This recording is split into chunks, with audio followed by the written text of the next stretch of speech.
اعوذ باللہ من الشیطان الرجیم بسم اللہ الرحمن الرحیم الصلاۃ والسلام علیکہ یا سیدی یا رسول اللہ وعلی آلہ و اصحابہ یا سیدی یا حبیب اللہ۔ الحمدللہ اللہ رب العزت کے فضل اور اس کے کرم سے انوار مدینہ نعت کونسل کے زیر انتظام 29واں ایک روزہ روحانی وجدانی اجتماع پیر طریقت راہبر شریعت الحاج صوفی محمد شوکت علی قادری صاحب کے زیر سرپرستی انعقاد پذیر ہے۔ اس روحانی اجتماع میں اس وقت ہمارے ساتھ موجود ہیں عالمی شہرت یافتہ ملک پاکستان کی عظیم ثناخوان مصطفیٰ صغیر احمد نقشبندی صاحب۔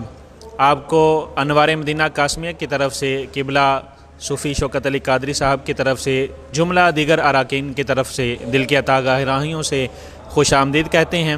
آپ سے التماس ہے اس ادارے سے، قبلہ صوفی صاحب سے جو آپ کا تعلق ہے، اس کے بارے میں، اس ادارے کی مجموعی کاوشوں کے بارے میں اپنے خیالات کا اظہار فرمائیں۔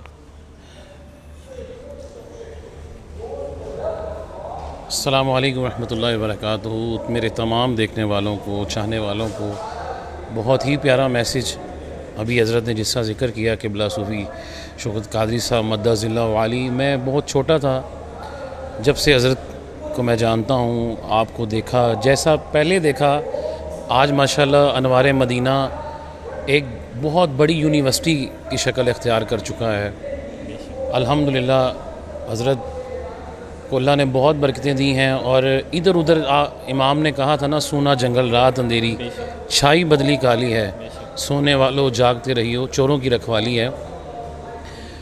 یہ ایسا دور ہے کہ ایمان بندہ، بلکہ ایسے ڈاکو بیس بدل کے مارکیٹ میں موجود ہیں کہ بندہ ان کو دینی سمجھتا ہے، لیکن وہ دین سے ان کا کوئی تعلق نہیں ہے۔ دور دور تک آپ کا ایمان بھی خراب کر رہے ہیں آج کل کے 2 نمبر ڈاکو پیر جو ہیں۔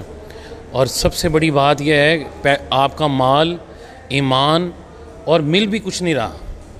تو میں اپنے تمام چاہنے والوں کو، دیکھنے والوں کو یہ گزارش کروں گا، ہاتھ جوڑ کے، بلکہ قبلہ صوفی صاحب کے دامن کے ساتھ جڑے۔ انوار مدینہ ایک بہت خوبصورت اہل سنت کا پلیٹ فارم ہے، بلکہ یہاں سے تمام مکاتب فکر کے لوگوں کو بھی دعوت ہے کہ حق والوں کے ساتھ آئیں۔ انشاءاللہ تعالیٰ آپ یہاں آئیں گے، آپ کو قال اللہ قال رسول اللہ صلی اللہ تعالیٰ علیہ وآلہ وسلم کی سچی باتیں اور حقیقی معنی میں جو اسلام ہے، جو اہل سنت کا ایک حسن ہے، انشاءاللہ تعالیٰ وہ آپ کو دیکھنے کے لیے ملے گا۔ اللہ تعالیٰ آپ سب کا حامی ناصر ہو۔ السلام علیکم ورحمۃ اللہ۔